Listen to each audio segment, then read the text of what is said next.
Hello दोस्तों, भैया दूज की आप सभी को हार्दिक शुभकामनाएं। भैया दूज की लोक कथा, आइए सुनते हैं भैया दूज की लोक कथा। एक बुढ़िया माई थी, उसके 7 बेटे और एक बेटी थी। बेटी की शादी हो चुकी थी। जब भी उसके बेटों की शादी होती, फेरों के समय एक नाग आता और उसके बेटे को डस लेता। बेटे की वहीं मृत्यु हो जाती और बहू विधवा। इस तरह उसके 6 बेटे मर गए। 7वें की शादी होनी बाकी थी। इस तरह अपने बेटों के मर जाने के दुख से बूढ़ी माई रो रो के अंधी हो गई थी। भाई दूज आने को हुई तो भाई ने कहा कि मैं बहन से तिलक कराने जाऊंगा। माँ ने कहा ठीक है। उधर जब बहन को पता चला कि उसका भाई आ रहा है तो वह खुशी से पागल होकर पड़ोसन के पास गई और पूछने लगी कि जब बहुत प्यारा भाई घर आए तो क्या बनाना चाहिए। पड़ोसन उसकी खुशी को देखकर जल भुन गई और कह दिया कि दूध से रसोई लेप, घी से चावल पका। बहन ने ऐसा ही किया। उधर भाई जब बहन के घर जा रहा था तो उसे रास्ते में सांप मिला। सांप उसे डसने को हुआ। भाई बोला, तुम मुझे क्यों डस रहे हो? सांप बोला, मैं तुम्हारा काल हूँ और मुझे तुमको डसना है। भाई बोला, मेरी बहन मेरा इंतजार कर रही है। मैं जब तिलक करा के वापस लौटूंगा तब तुम मुझे डस लेना। सांप ने कहा, भला आज तक कोई अपनी मौत के पास वापस आया है जो तुम आओगे? भाई ने कहा, अगर तुझे यकीन नहीं है तो तू मेरे झोले में बैठ जा। जब मैं अपनी बहन के तिलक कर लूं तब तू मुझे डस लेना। सांप ने ऐसा ही किया। भाई बहन के घर पहुंचा। दोनों बड़े खुश हुए। भाई बोला, बहन जल्दी से खाना दे, बड़ी भूख लगी है। बहन क्या करे, ना तो दूध की रसोई सूखे ना ही घी में चावल पके।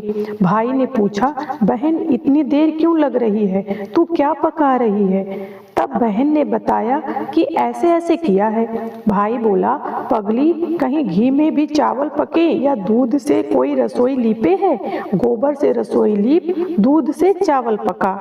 बहन ने ऐसा ही किया। खाना खा के भाई को बहुत जोर से नींद आने लगी।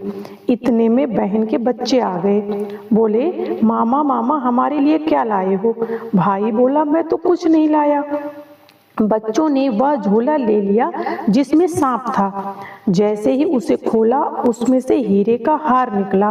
बहन ने कहा, भैया तूने बताया नहीं कि तू मेरे लिए इतना सुंदर हार लाए हो। भाई बोला, बहना तुझे पसंद है तो तू ले ले, मुझे हार का क्या करना। अगले दिन भाई बोला, अब मुझे जाना है, मेरे लिए खाना रख दे। बहन ने उसके लिए लड्डू बना के एक डिब्बे में रख के दे दिए।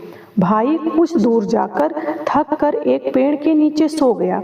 उधर बहन के जब बच्चों को भूख लगी तो माँ से कहा कि खाना दे दो। माँ ने कहा, खाना अभी बनने में देर है। तो बच्चे बोले कि मामा को जो रखा है वही दे दो। तो वह बोली कि लड्डू बनाने के लिए बाजरा पीसा था, वही बचा पड़ा है चक्की में, जाकर खा लो। बच्चों ने देखा कि चक्की में तो सांप की हड्डियां पड़ी हैं। यही बात माँ को आकर बताई। वह बावड़ी सी होकर भाई के पीछे भागी। रास्ते भर लोगों से पूछती रही कि किसी ने मेरा गैल बाटोई देखा, किसी ने मेरा बावड़ा सा भाई देखा। तब एक ने बताया कि कोई लेटा तो है पेड़ के नीचे, देख ले वही तो नहीं। भागी भागी पेड़ के नीचे पहुंची।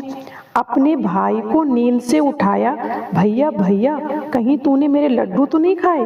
भैया बोला, ये ले तेरे लड्डू। नहीं खाए मैंने। ले, दे के लड्डू ही तो दिए थे।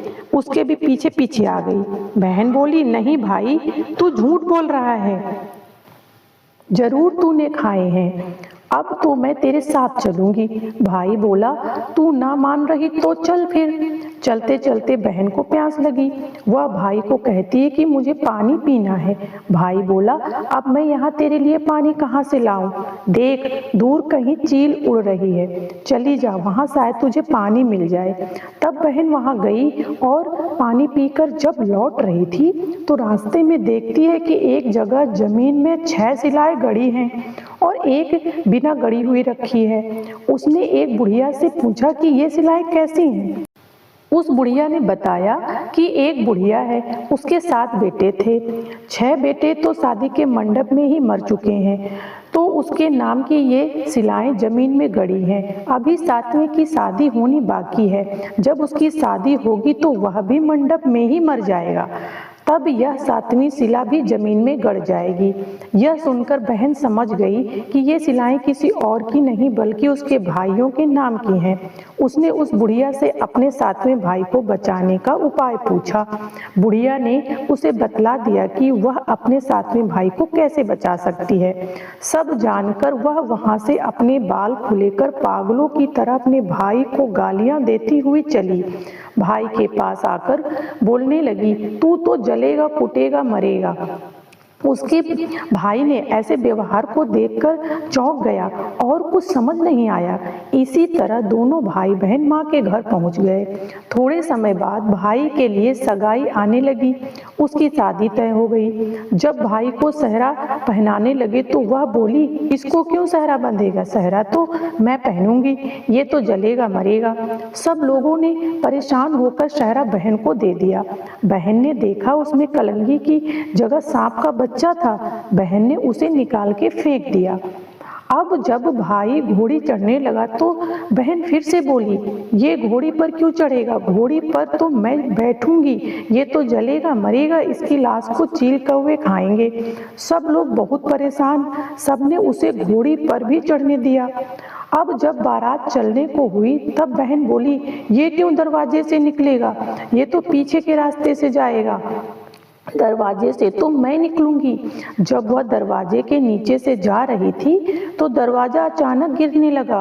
बहन ने एक ईंट उठाकर अपनी चुनरी में रख ली। दरवाजा वहीं की वहीं रुक गया। सब लोगों को बड़ा अचंभा हुआ। रास्ते में एक जगह बारात रुकी तो भाई को पीपल के पेड़ के नीचे खड़ा कर दिया। बहन कहने लगी, ये क्यों छांव में खड़ा होगा? ये तो धूप में खड़ा होगा, छांव में तो मैं खड़ी होंगी। जैसे ही वह पेड़ के नीचे खड़ी हुई, पेड़ गिरने लगा। बहन ने एक पत्ता तोड़कर अपनी चुनरी में रख लिया। पेड़ वहीं की वहीं रुक गया। अब तो सबको विश्वास हो गया कि ये बावली कोई जादू टोना सीख कर आई है, जो बार बार अपने भाई की रक्षा कर रही है। ऐसे करते करते फेरों का समय आ गया। जब दुल्हन आई तो उसने दुल्हन के कान में कहा, अब तक तो मैंने तेरे पति को बचा लिया, अब तू ही अपने पति को और साथ ही अपने मरे हुए जेठों को बचा सकती है। फेरों के समय एक नाग आया। वो जैसे ही दूल्हे को डसने को हुआ, दुल्हन ने उसे एक लोटे में भर के ऊपर से प्लेट से बंद कर दिया। थोड़ी देर बाद नागिन लहर लहर करती हुई आई। दुल्हन से बोली, तू मेरा पति छोड़। दुल्हन बोली, पहले तू मेरा पति छोड़। नागिन ने कहा, ठीक है, मैंने तेरा पति छोड़ा। दुल्हन, ऐसे नहीं, पहले 3 बार बोल। नागिन ने 3 बार बोला। फिर बोली कि अब मेरे पति को छोड़। दुल्हन बोली, एक मेरे पति से क्या होगा? हंसने बोलने के लिए जेठ भी तो होना चाहिए, एक जेठ को भी छोड़। नागिन ने जेठ के भी प्राण दे दिए। फिर दुल्हन ने कहा, एक जेठ से लड़ाई हो गई तो एक और जेठ छोड़। वो विदेश चला गया तो तीसरा जेठ भी छोड़। इस तरह एक एक करके दुल्हन ने अपने 6 जेठ जीवित करा लिए। उधर रो रो के बुढ़िया का बुरा हाल था कि अब वो मेरा 7वां बेटा भी बाकी बेटों की तरह मर जाएगा। गांव वालों ने उसे आकर बताया कि उसके 7 बेटा और बहुएं आ रही हैं। तो बुढ़िया बोली, अगर यह बात सच है तो मेरी आंखों की रोशनी वापस आ जाए और मेरे सीने से दूध की धार बहने लगे। ऐसा ही हुआ। उसके सारे बहू बेटों को देखकर वह बहुत खुश हुई। बोली, यह सब तो मेरी बावली का किया है, कहाँ है मेरी बेटी? सब बहन को ढूंढने लगे। देखा तो वह भूसे की कोठरी में सो रही थी। जब उसे पता चला कि उसका भाई सही सलामत है तो वह अपने घर को चली। उसके पीछे पीछे सारी लक्ष्मी भी जाने लगी। बुढ़िया ने कहा, बेटी पीछे मुड़ के देख, तू सारी लक्ष्मी को ले जाएगी तो तेरे भाई भाभी क्या खाएंगे? तब बहन ने पीछे मुड़ के देखा और कहा, जो माँ ने अपने हाथों से दिया है वह मेरे साथ चल, बाद बाकी का भाई भाभी के पास रहे। इस तरह एक बहन ने अपने भाई की रक्षा की। जय श्री कृष्ण।